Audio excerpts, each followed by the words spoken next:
اگر آپ کے پاس بکس ہیں تو پھر صحیح ہے، اگر آپ لوگوں کے پاس بکس وغیرہ ہیں۔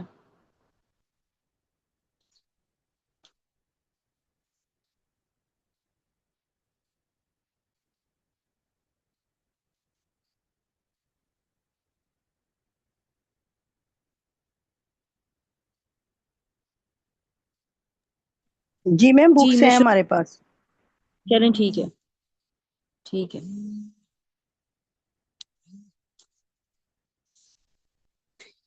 جی آج ہم نے پڑھنا ہے شیخین نے جو کچھ روایت کیا۔ شیخین کس کو کہتے ہیں؟ امام بخاری اور امام مسلم دونوں کو شیخین کہا جاتا ہے، تسنیہ شیخین۔ تو شیخین رحمہ اللہ نے جو کچھ روایت کیا، اس کی صحت کا کیا حکم ہے؟ یعنی کہ انہوں نے جو کچھ اپنی صحیح بخاری اور صحیح مسلم میں جو کچھ انہوں نے درج کیا، جو کچھ روایت کیا، اس کی صحت کا حکم کیا ہے؟ یہ بات گزر چکی ہے کہ بخاری اور مسلم نے اپنی صحیحین میں صرف صحیح حدیثیں ہی داخل کی ہیں، اور امت سے ان کتابوں کو تلقی بالقبول حاصل ہے۔ تلقی بالقبول کا کیا مطلب؟ ہاتھوں ہاتھ ان کو ایکسیپٹ کرنا بغیر کسی ڈاؤٹ کے، کہ انہوں نے اپنی صحیحین میں صرف صحیح حدیثیں داخل کی ہیں، اور امت سے ان کتابوں کو ہاتھوں ہاتھ لینا یعنی کہ ثابت ہے، ہاتھوں ہاتھ اس کو لیتے ہیں۔ وہ کون سی حدیث ہے جن پر صحت کا حکم لگایا گیا ہے اور امت نے انہیں قبول کیا ہے؟ اب وہ کہہ رہے ہیں وہ کون سی ایسی حدیث ہیں؟ ایک تو صحیح حدیثیں انہوں نے اپنی صحیح بخاری میں انہوں نے درج کی ہیں اور امت اس کو ایکسیپٹ کرتی ہے، ہاتھوں ہاتھ لیتی ہے بغیر کسی ڈاؤٹ کے۔ اب وہ کون سی ایسی حدیث ہیں، یہ کون سی کہ امت نے انہیں قبول کیا ہے، اور آپ یعنی کہ اس میں آپ کا کیا خیال ہے؟ جن پر صحت کا حکم لگایا گیا ہے اور امت نے انہیں قبول کیا ہو، تو پھر صحت کا حکم لگا کس پہ ہے؟ اچھا، اب اس کا جواب یہ وہ دے رہے ہیں کہ جس حدیث کو شیخین کا میں دوبارہ نہیں بتاؤں گی، میں پہلے بتا چکی ہوں، اب آپ لوگوں نے اس کو ذہن میں رکھنا ہے کہ شیخین سے مراد امام بخاری اور امام مسلم ہوں گے دونوں رحمہم اللہ۔ اور جواب یہ کہ جس حدیث کو شیخین رحمہم اللہ نے متصل سند کے ساتھ ذکر کیا، متصل مثلا جس میں سے کوئی راوی بیچ سے سکپ نہ ہو، سینہ بسینہ ایک چین چلی آ رہی ہو، کوئی کڑی بیچ سے نہ ٹوٹی ہو، ان کی صحت کا یقین ہے، یعنی کہ یہ ہمیں پتہ یہ اتھینٹک ہے، متصل سند ہے، اس میں سے کوئی راوی سکپ نہیں ہے، تو اس پر صحت کا حکم لگایا گیا ہے۔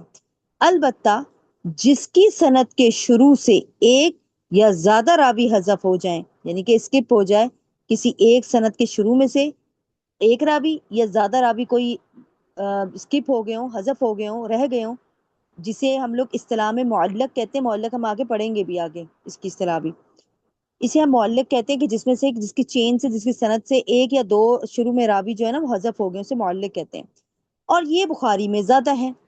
اب یہ جو معلق روایات ہوتی ہیں جس میں ایک بتایا جا رہا ہے، معلق روایت وہ ہوتی ہے جس کی سند میں ایک یا راوی یا کچھ راوی حذف ہو جائیں، اب وہ کہہ رہے ہیں یہ بخاری میں زیادہ ہیں، لیکن بخاری نے کہاں، امام بخاری نے ان کو معلق روایت کو درج کیا ہے، وہ آگے یہ بتا رہے ہیں، لیکن ابواب کے تراجم اور مقدمات کے طور پر ہیں، یعنی کہ معلق روایت جو ہیں کہ امام بخاری نے اپنے اس میں ان کے اس میں زیادہ ہیں، ہم نے ذکر کی ہے معلق روایت، لیکن کہاں کی ہیں؟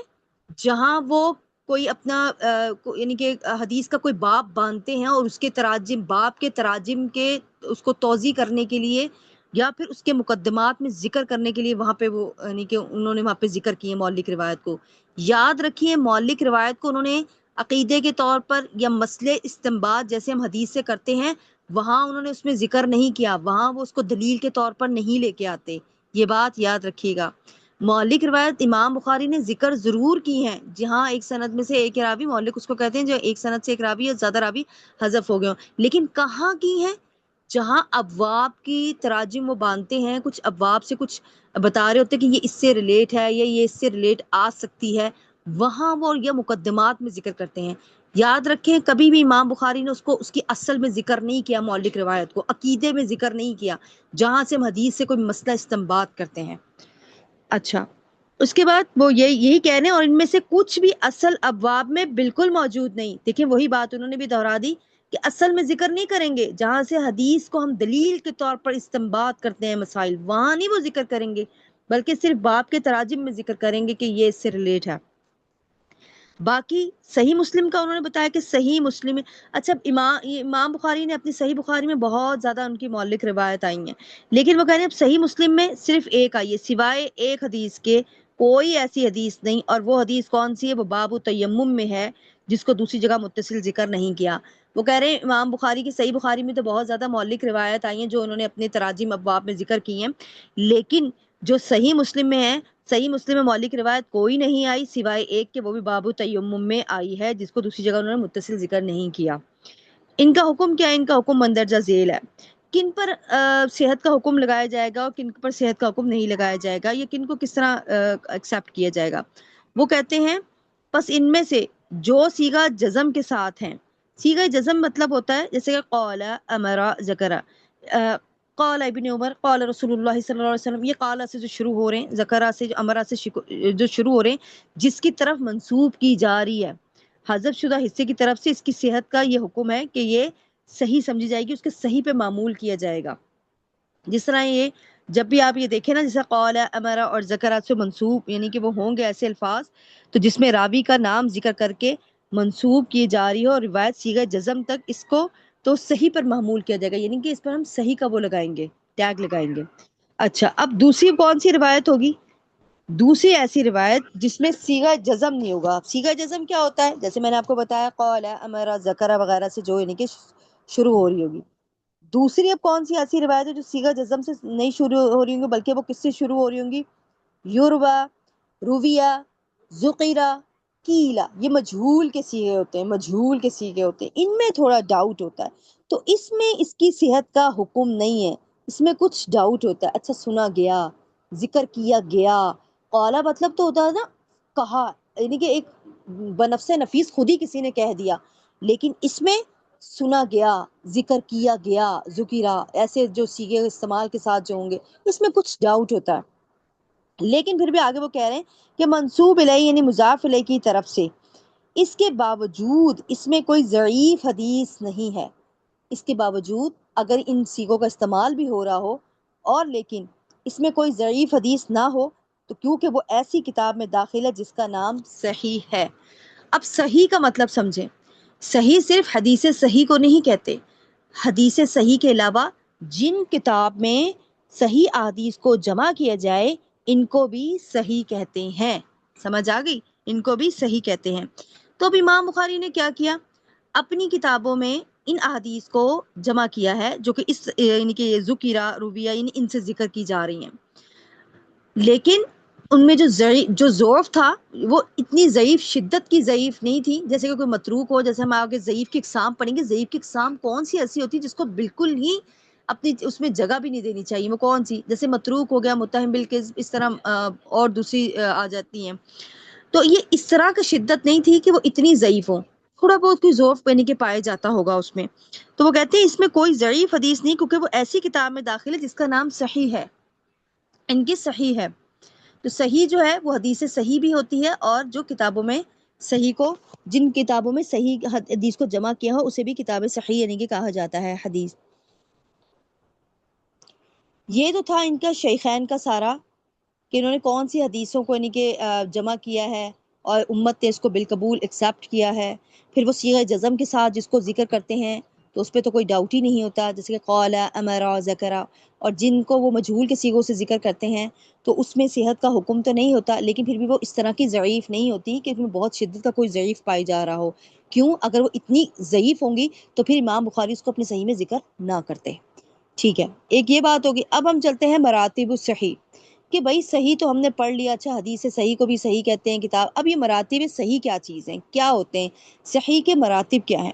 مراتب جو ہے وہ یہ ہے مرتبتن کی جمع ہے،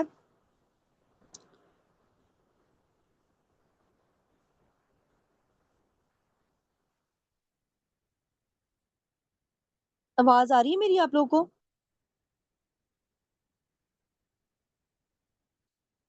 جی آ رہی ہے میم۔ چلیں ٹھیک ہے، ٹھیک ہے، الحمدللہ۔ مجھے ایسا لگ رہا تھا جیسے میری آواز ڈسکنیکٹ ہوئی ہے بیچ میں۔ جی اب ہم پڑھنے لگے ہیں مراتب الصحیح۔ بھائی صحیح کے کیا مراتب ہے؟ صحیح تو ہم نے پڑھ لیا، حدیث سے صحیح کو بھی حدیث صحیح کہتے ہیں، اور جن کتب میں حدیث اس کو شمار کیا جائے، حدیث کو جمع کیا جائے، ان کو بھی صحیح کہتے ہیں۔ اب صحیح کے مراتب پڑھتے ہیں۔ یہ بات گزر چکی ہے کہ بعض علماء نے اپنے نزدیک اصح الاسانید کو ذکر کیا ہے۔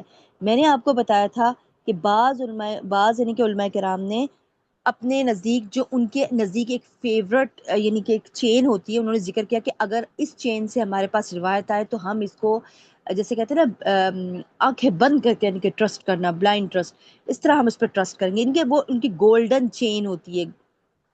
تو اس طرح اس کا وہ لوگ اصح الاسانید بہت زبردست سندوں میں سب سے بہترین سند کا یعنی کہ درجہ دیتے ہیں۔ بس اسی بنیاد پر اور صحت کی باقی تمام شرطوں کے امکان وجود پر یہ کہنا ممکن ہے۔ اب اس میں اصح الاسانید میں ساری چیزیں پائی جانی چاہیے، اس میں صحت بھی ہونی چاہیے اور باقی وہ تمام شرائط بھی موجود ہونی چاہیے جو کہ ہم پڑھ چکے ہیں، جن میں ضبط راوی، متصل سند ہونا اور سارا معلول اور شاذ نہ ہو، باقی ساری یہ کوالٹیز ہونی چاہیے کہ امکان وجود پر یہ کہنا ممکن ہے کہ صحیح حدیث کے 3 مراتب ہیں۔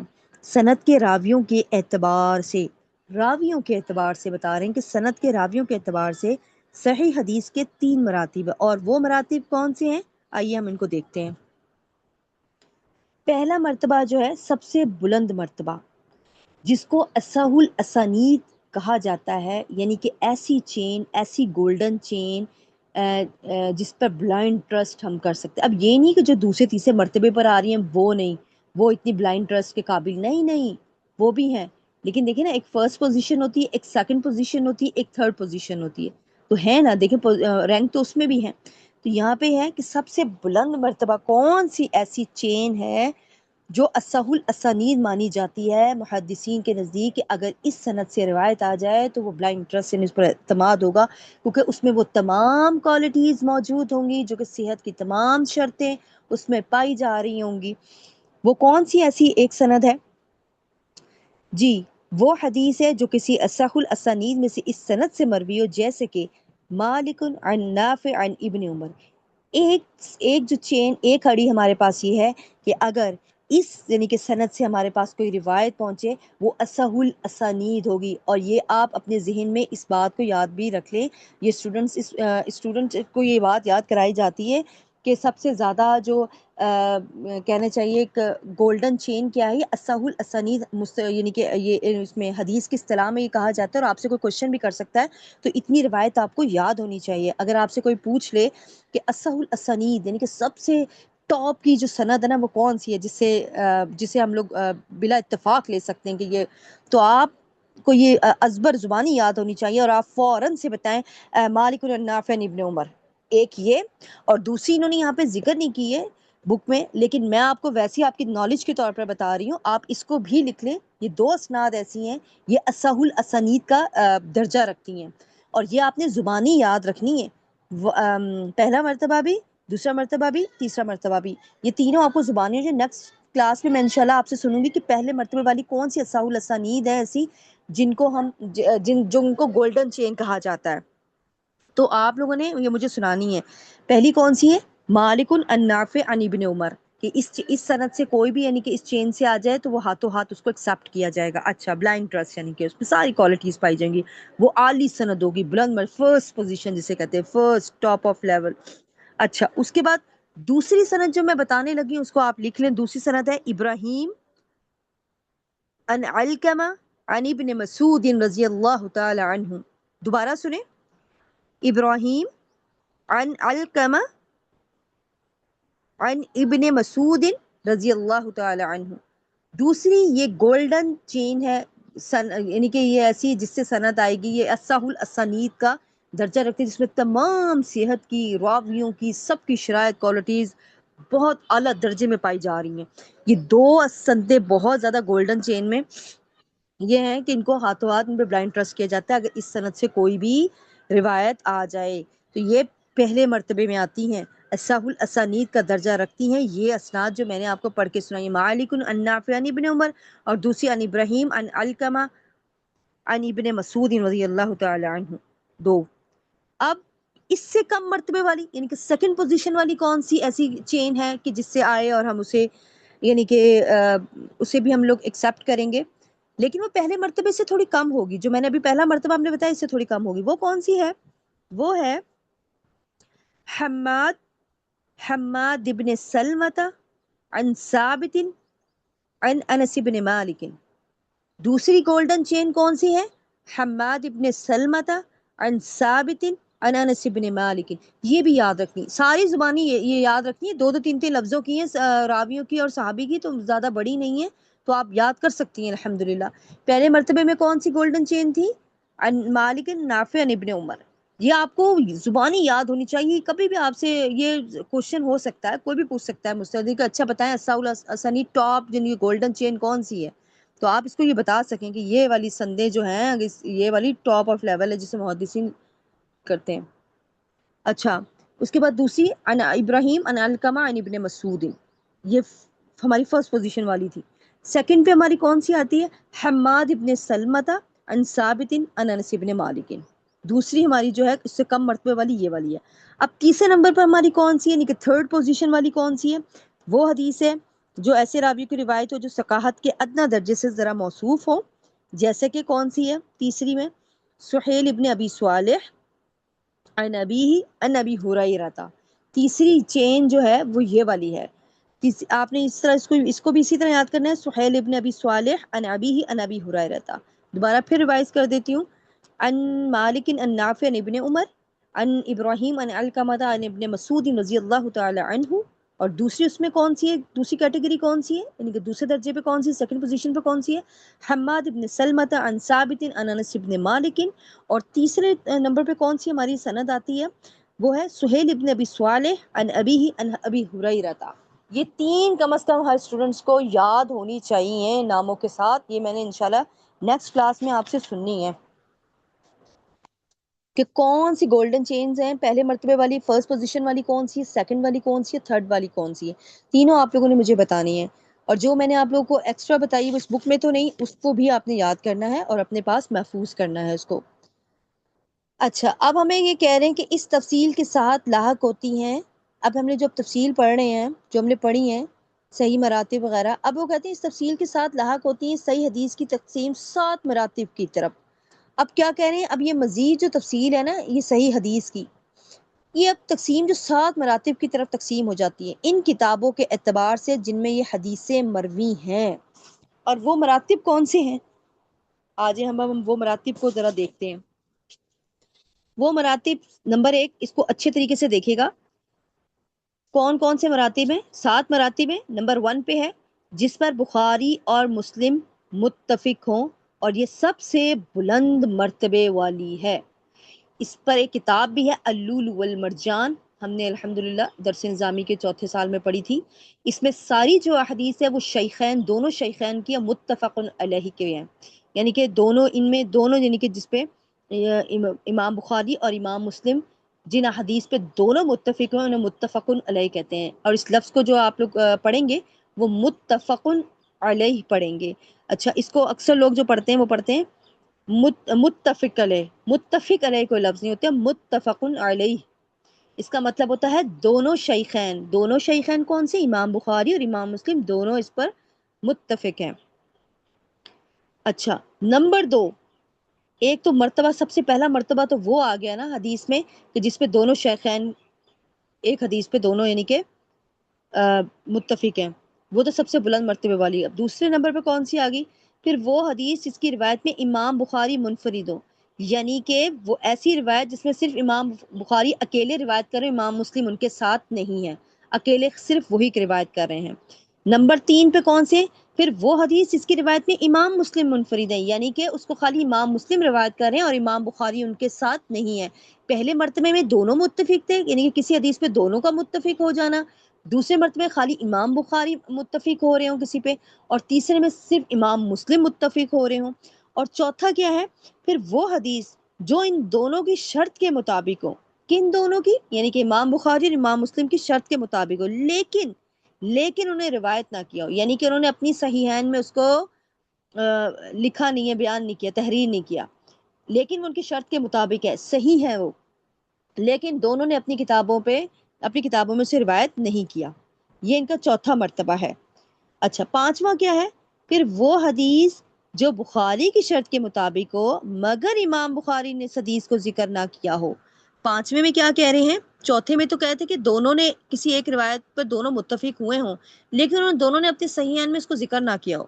5ویں میں آ کے کہہ رہے ہیں پھر وہ حدیث امام بخاری کی شرط کے مطابق تو ہو کوئی حدیث، لیکن پھر بھی انہوں نے اپنی اس کو یعنی کہ صحیحین میں انہوں نے اپنی صحیح میں اس کو روایت نہ کیا ہو۔ اور نمبر 6 کیا ہے؟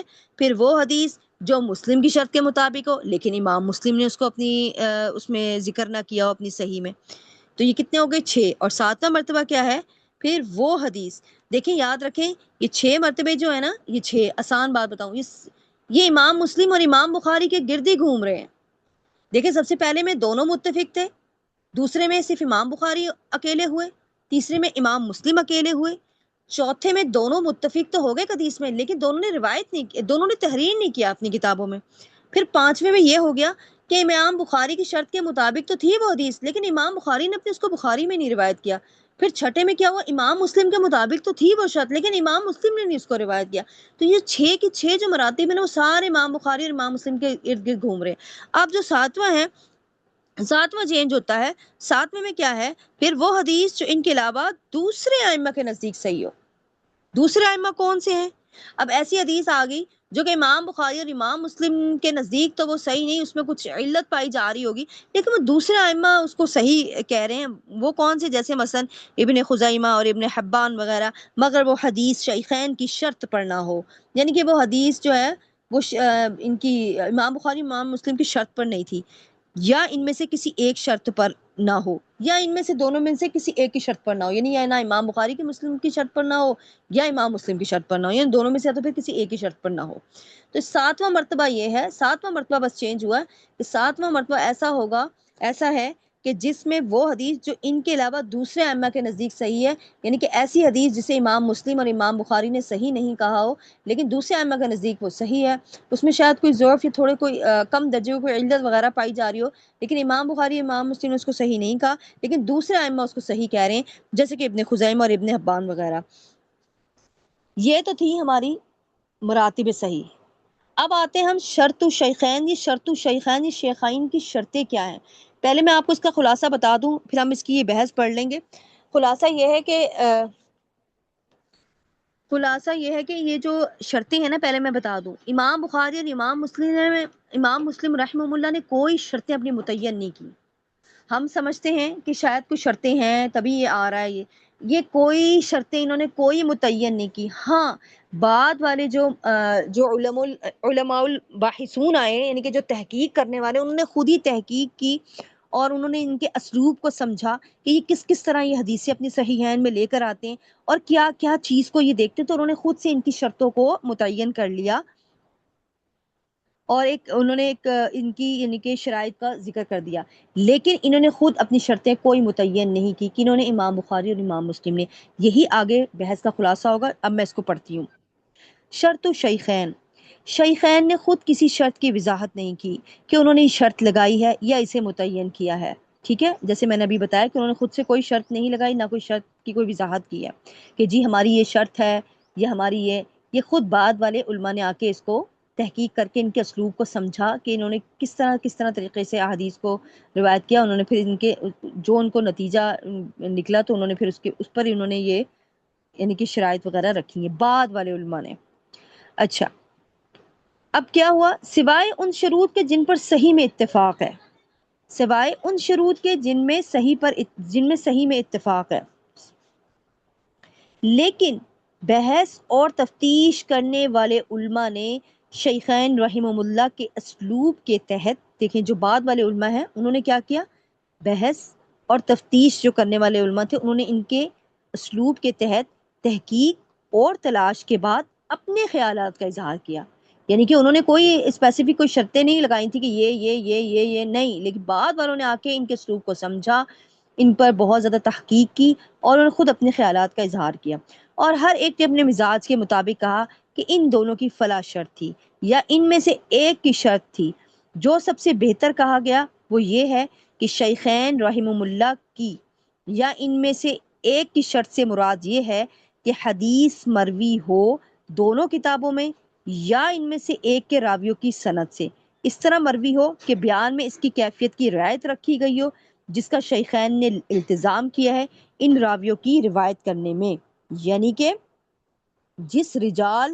ان رجال سے جس طرح انہوں نے اس کو لازم قرار دیا ہے، یعنی کہ جو رجال سے مراد جو ہوتے ہیں یہ روات ہوتے ہیں، راوی ہوتے ہیں، کہ جس طرح امام بخاری نے اپنے یعنی کہ رجال یعنی کہ جو ان کے دونوں کتابوں میں یعنی کوئی حدیث مروی ہو دونوں کتابوں میں یا ان میں سے ایک راویوں کی سند سے یعنی کہ رجال کے راویوں کے طریقے سے مروی ہو، یا پھر دونوں کتابوں میں ایک ہی ہو، ایک ہی طریقہ چلتا آ رہا ہو، دونوں کی کتابوں میں صحیح بخاری اور صحیح مسلم میں ایک ہی رجال کے طریقے کی سند ہو، یا دونوں کی کتابوں میں ایک ہی ہو، یا پھر رجال کے راوی کے طریقے ایک ہی طرح کے مروی ہوں، تو پھر کیا کرنا ہے، اس کیفیت کا خیال رکھتے ہوئے یعنی کہ کوئی روایت اگر کی ہو، جیسے کہ مالک ان نافع ان ابن عمر والی ایک روایت یعنی کہ بخاری میں آئی ہے اور امام مسلم میں یعنی کہ آئی ہے، لیکن امام بخاری میں وہ روایت وہ حدیث اس طرح موجود نہیں ہے، لیکن امام مسلم میں ہے، تو ہم کیا کہیں گے کہ یہ حدیث صحیح ہے، کیونکہ اسی چین سے ان مالک ان نافع ان ابن عمر ان کے رجال اسی طرح کی سند امام بخاری نے اپنی صحیح بخاری میں بھی روایت کی ہے، تو ہم کیا کہیں گے، تو پھر یہ اس کو کہہ دیں گے کہ بھئی یہ ان کی شیخین کی ان کے شرطوں پر ہو گئی ہے، ان کے علماء نے پھر ان کی شرط وہ کر دیا کہ یہی رجال کا سلسلہ وہاں ہے اور یہی رجال کا سلسلہ یہاں ہے، تو یہ پھر انہوں نے اس طرح کر کے اس کو بیان کیا کہ اس کیفیت کی رعایت رکھی گئی ہے جس کا شیخین نے یعنی کہ شیخین نے جس کو لازم پکڑا ہے ان راویوں کی روایت کرنے میں، کہ ایک ہمیں ان مالک ان نافع ابن عمر کی روایت وہاں سے ملی ہے، جبکہ امام مسلم نے اپنی صحیح مسلم میں جو تھی حدیث وہ بالکل چینج تھی، لیکن سند وہی تھی، سند امام بخاری میں بھی وہی ان مالک ان نافع ابن عمر والی آئی تھی، وہاں پہ بھی حدیث کوئی اور تھی، تو پھر کیا ہوا، رجال کا جو سلسلہ ہے وہ دیکھیں انہوں نے ایک جیسا رکھا، ایک جیسا ہوا، تو یہاں سے جو بعد والے علماء کرام ہیں نا انہوں نے اس چیز کو خود ہی یعنی کہ تحقیق اور وہ کر کے کہ ان کے رجال کی تعداد بھی یہی ہے، ان کے رجال کا سلسلہ بھی یہی ہے، ان کے رجال کا بھی سلسلہ، تو انہوں نے خود سے ان کے لیے کچھ شرائط جو ہیں وہ متعین کر دی ہے، لیکن انہوں نے کچھ اپنی کوئی شرائط متعین نہیں کی، پھر اس کے بعد سے مشہور ہو گئی یہ چیز شیخین کی شرطوں پر، شیخین کی شرطوں پر، شیخین کی شرطوں پر۔ اچھا، معنی قولہم، اب متفق علیہ کے بارے میں بتایا جا رہا ہے کہ محدثین کا قول متفق علیہ کا کیا مفہوم ہوتا ہے، کیا جب یہ آئے تو کیا مطلب ہوتا ہے اس کا، جب علماء حدیث کسی حدیث کے بارے میں متفق علیہ کہیں تو ان کی مراد شیخین کا اتفاق ہوتی ہے، جیسے کہ میں پہلے بتا چکی ہوں متفق علیہ جہاں پہ بھی آئے گا لکھا تو اس کا مطلب ہوتا ہے امام بخاری اور امام مسلم دونوں اس حدیث پر متفق ہیں اور اس حدیث کو متفق علیہ کہا جاتا ہے، یاد رکھ لیں متفق نہیں کہا جائے گا، متفق علیہ، یعنی شیخین کا اتفاق ہے اس حدیث کی صحت پر، نہ کہ امت کا اتفاق۔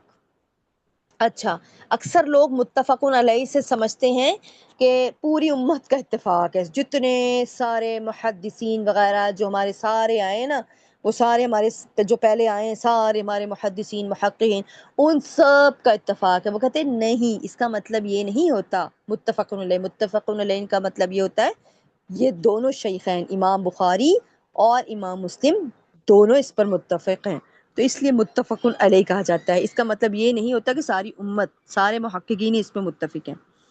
سوائے ابن صلاح کے وہ کہتے ہیں کہ شیخین کے اتفاق سے امت کا اتفاق خود بخود لازم آتا ہے، یعنی کہ ان کی اتنی سخت ان کی یعنی کہ جرح و تعدیل وغیرہ یا حدیث لینے میں اتنی اس سے کام لیتے تھے، احتیاط سے کام لیتے تھے کہ ان کی یعنی کہ اس میں تساہل وغیرہ کا اور ایسی چیزوں کا یعنی کہ شائبہ تک نہیں ہو سکتا، تو کہتے ہیں جب ان دونوں کا اتفاق کسی حدیث پر ہو جائے گا نا تو امت کا اتفاق خود بخود لازم آتا ہے، اور آپ کو میں نے پہلے بھی بتایا تھا قرآن پاک کے بعد صحیح ترین کتاب روح زمین پر کون سی ہے، امام بخاری کی صحیح بخاری، اور اس کے بعد امام مسلم کی صحیح مسلم، تو اس لیے امت کا اتفاق خود بخود آ جاتا ہے، اور ہم لوگ جب بھی متفق علیہ کی کوئی حدیث پڑھتے ہیں تو ہم لوگ اس کو کہتے ہیں، تو اکثر آپ نے دیکھا ہوگا جب آپ سے کوئی کوشچن کرتا ہے تو آپ وہ کہتے ہیں یہ اوتھینٹک حدیث ہے، تو پھر ہم لوگ کہتے ہیں ہاں ہاں بالکل یہ بخاری مسلم کی ہے، تو ایک سمجھ لیں مہر لگ جاتی ہے کہ جس میں کوئی دو رائے ہے ہی نہیں، کیونکہ امت کا اس کی تلقی بالقبول پر اتفاق ہے، تلقی بالقبول، ہاتھوں ہاتھ اس کو ایکسیپٹ کرنا، بلائنڈ ٹرسٹ، بغیر کسی شک کے کہ اس میں کوئی شک پایا جائے گا، ہاتھوں ہاتھ اس کو لینا، جس کی صحت پر شیخین متفق ہوں، جس کی صحت پر یعنی کہ امام بخاری اور امام مسلم متفق ہو۔ لاسٹ ہماری بحث کا خلاصہ یہ ہے، کیا صحیح حدیث کے لیے عزیز ہونا شرط ہے؟ اور عزیز آپ کو پتہ ہے جس میں دو سندے ہوں، یعنی کہ اب ہم اس کے لیے پڑھ لیتے ہیں۔ صحیح قول یہ ہے کہ صحیح حدیث میں عزیز ہونا شرط نہیں ہے، عزیز اس معنی میں کہ اس کی دو سندیں ہوں۔ ہم نے پڑھا تھا عزیز مشہور غریب، مشہور جس کی 3 ہو، عزیز جس کی 2 ہو، غریب جس کی 1 ہو۔ اب یہ کہہ رہے ہیں کہ صحیح حدیث کے لیے عزیز ہونا شرط ہے، تو یہ کہا جا رہا ہے کہ صحیح حدیث میں عزیز ہونا شرط نہیں ہے، عزیز اس معنی میں کہ اس کی 2 سندیں ہوں، کیونکہ صحیحین وغیرہ میں بہت سی صحیح احادیث موجود ہیں حالانکہ وہ غریب ہیں، غریب جس کے اس میں سند میں ایک ہی راوی رہ جائے۔ اور میں نے آپ کو اس کی مثال بھی بتائی تھی، وہاں پہ پڑھی بھی تھی، انما الاعمال بالنیات۔ امام بخاری نے اپنی صحیح بخاری کا جب اس میں شروع کیا ہے تو اس حدیث سے کیا ہے، اور یہ غریب حدیث ہے، تو اس سے بات ثابت ہوئی۔ اور بعض علماء نے، اور وہ کہہ رہے ہیں بعض علماء نے شرط لگائی ہے جیسے ابو علی جبائی اور حاکم نے، لیکن ان کا قول یہ اس کے خلاف ہے، جس پر امت کا اتفاق ہے۔ اس میں امت کا کیا اتفاق ہے کہ صحیح حدیث میں عزیز ہونا شرط نہیں ہے، کہ عزیز بھی ہو یا غریب ہو، جو بھی ہو حدیث ہو، اور اس میں آ سکتی ہے، غریب بھی آ سکتی ہے، عزیز بھی آ سکتی ہے، مشہور بھی آ سکتی ہے۔ یہ ہماری تھی آج کی ساری بحث ہماری، الحمدللہ ہم نے جو ساری کتابوں کے متعلق بھی اس میں دیکھا۔ صحیح بخاری کو ہم نے تھوڑا سا ڈیٹیل میں پڑھا، پھر ان کے مراتب صحیح دیکھے، پھر ہم ان کی شرطیں دیکھیں، اور سارا ہم نے پھر دیکھا کون سی کتاب زیادہ صحیح ہے، اور قرآن پاک کے بعد امام بخاری کی کتاب صحیح بخاری، اور اس کے بعد امام مسلم کی صحیح مسلم، اور اس کے علاوہ صحت کے حکم وغیرہ ہم نے دیکھے۔ صیغہ جزم کو دیکھا، جہاں پہ قالا اس سے ہوگا تو وہ بنفس نصیب پہ صحت کا حکم لگتا، قیلا ذکیرہ ان پہ صحت کا حکم تو نہیں لگتا، لیکن انہوں نے پھر بھی امام بخاری نے اس کو اپنی صحیح میں شرط وہ جگہ دی ہے، وہ اس وجہ سے جگہ دی کہ اس طرح کی ضعیف نہیں ہے۔ ایک ہوتی ہے بہت زیادہ ضعیف، تو اس کو تو ظاہر جگہ نہیں دی جا سکتی اپنی اس میں صحیح میں۔ اور اس کے علاوہ ہم نے اور کیا دیکھا، متفق علیہ سے کیا مراد ہوتا ہے، اور اس کے علاوہ امام مسلم اور امام ان کی شرطوں کے بارے میں دیکھا، ان کے رجال، کہ ان کے رجال کا طریقہ ہے، یا تو رجال جو ہوں گے ان کے روات ہوں گے، ان کی وہ ایک ہوں گے، ان کی چین ایک ہوگی۔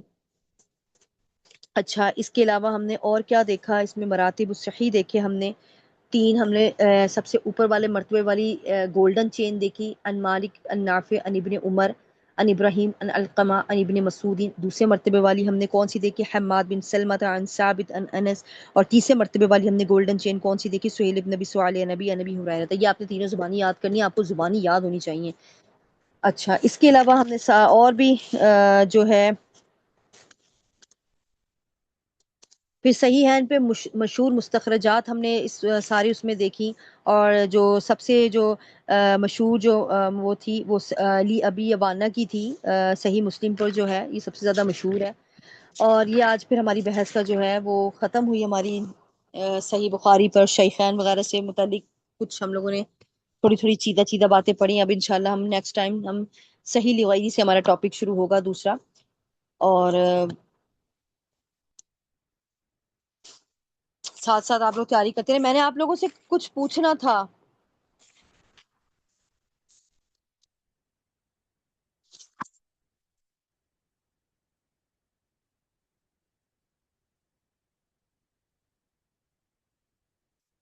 کلاس میں موجود ہیں سارے؟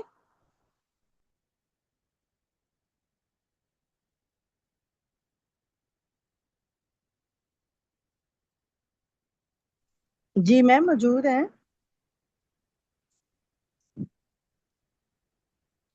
آپ لوگ کی آواز نہیں آ رہی۔ چلیں، سب سے مشہور مستخرج بتائیں کس کی ہے؟ ابو عوانہ کی۔ جی، اور کس پر ہے؟ صحیح بخاری پر ہے کہ صحیح مسلم پر ہے؟ مسلم پر، علی مسلم پر، ابو عوانہ کی صحیح صحیح صحیح مسلم مسلم۔ پر۔ احسن، تبارک اللہ فیک۔ اچھا، یہ بتائیں کہ قرآن پاک کے بعد روئے زمین پر کون سی کتاب جو بالکل صحیح ہے؟ بخاری، صحیح بخاری اور صحیح مسلم۔ اچھا، اور صحیح بخاری اور صحیح مسلم میں زیادہ صحیح کون سی ہیں؟ صحیح بخاری، جی پہلے صحیح بخاری اور نمبر 2 پہ صحیح صحیح مسلم، مسلم، صحیح صحیح صحیح بخاری، مسلم. صحیح بخاری.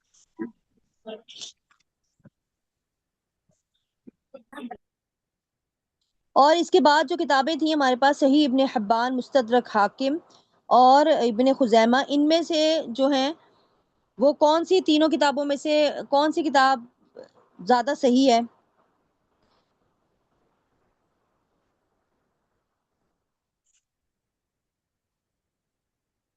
صحیح ابن خزیمہ، جی صحیح ابن خزیمہ، احسن ابن جی، بارک خزیمہ. اللہ فیک. جی ماشاء اللہ، بارک اللہ فیک. صحیح ابن خزیمہ جو ہے وہ یہ کتاب وہ صحیح ابن حبان سے بلند مرتبے والی ہے. ان کی شدید یعنی کہ تحریری تلاش حدیث کی وجہ سے یہ صحیح حدیث قرار دینے میں سند میں معمولی کلام کی وجہ سے جلدی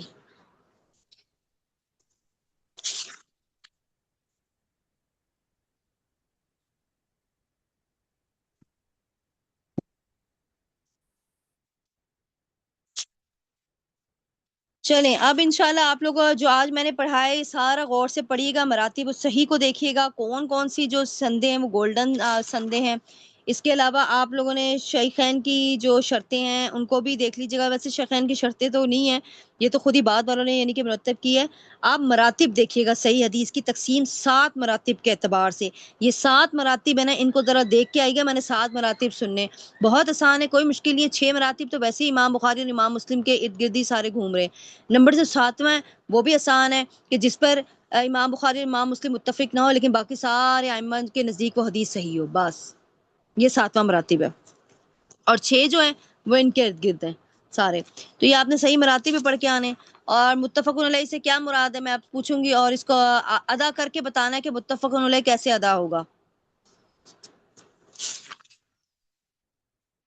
اور انشاءاللہ ہم لوگ صحیح لغیری کو اب پڑھیں گے انشاءاللہ.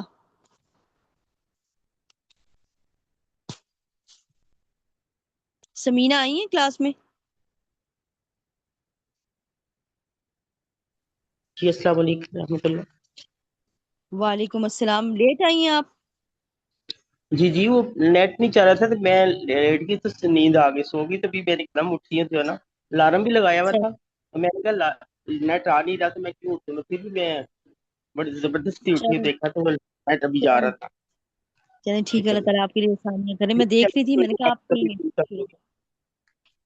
چلیں ٹھیک ہے، چلیں ٹھیک ہے، کلاس کو ختم کرتے ہیں. اور یہ جو میں نے آپ لوگوں کو بتایا یہ مین چیزیں ذرا آپ ریوائز کر کے آئیے گا. مراتب الصحیح اور مراتب الصحیح پڑھ کے آئیے گا. اور پھر صحیح حدیث کی تقسیم 7 مراتب وہ پڑھ کے آئیے گا. متفق علیہ سے کیا مراد ہوتا ہے اور کیا صحیح حدیث کے لیے عزیز ہونا شرط ہے، اس کو پڑھ کے آئیے گا. ذرا 3-4 چیزیں میں پوچھوں گی انشاءاللہ.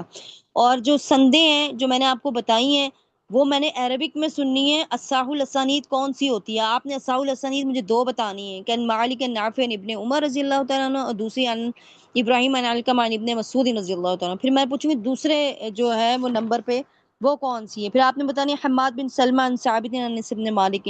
پھر میں پوچھوں گی تیسرے مرتبے پر کون سی، تو آپ نے بتانا ہے سہیل ابن ابی صالح عن ابی عن ابی ہریرہ. یہ جو ساری سندیں نا گولڈن جو چینز ہیں نا یہ وہ ہیں.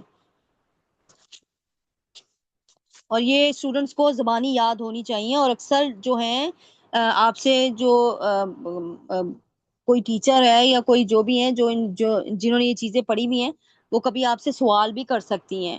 تو یہ آپ لوگوں کو اتنے ہونی چاہیے اسٹوڈنٹس کو. یہ ہم لوگوں کو مدرسے میں یہ جو میں نے آپ کو یہ جو سندیں ابھی آپ کو زبانی بتائی ہیں یہ ہمیں زبانی یاد کروائی جاتی ہیں. کہ ہم سے کوئی بھی پوچھ لے اچھا گولڈن چین بتائیں کون سی ہے، صحیح الاسانید بتائیں ذرا. تو یہ ہم لوگ سب سے پہلے پھر ہم اس کو بتاتے ہیں مالک نافع عن ابن عمر اور عن ابراہیم عن علقمہ عن ابن مسعود رضی اللہ تعالی عنہ. پھر دوسرے مرتبے والی بتاتے ہیں، پھر تیسرے مرتبے والی حماد بن سلمہ عن ثابت عن انس بن مالک، اس طرح کر کے. اور پھر تیسرے سہیل بن ابی صالح عن ابی عن ابی ہریرہ. تو یہ آپ لوگوں کو زبانی رٹی بھی ہونی چاہیے. کبھی بھی کوئی پوچھ لے آپ سے تو آپ کو پتہ ہونی چاہیے کہ کون سی گولڈن چینز ہے جن سے روایات کو ایسے یعنی کہ بلائنڈ ٹرسٹ میں ساری شرائط پائی جاتی ہیں اور ان کو ہاتھوں ہاتھ لیا جاتا ہے. ٹھیک ہے، سبحانک اللہم و بحمدک اشہد ان لا الہ الا انت استغفرک و اتوب الیک. السلام علیکم و رحمۃ اللہ وبرکاتہ.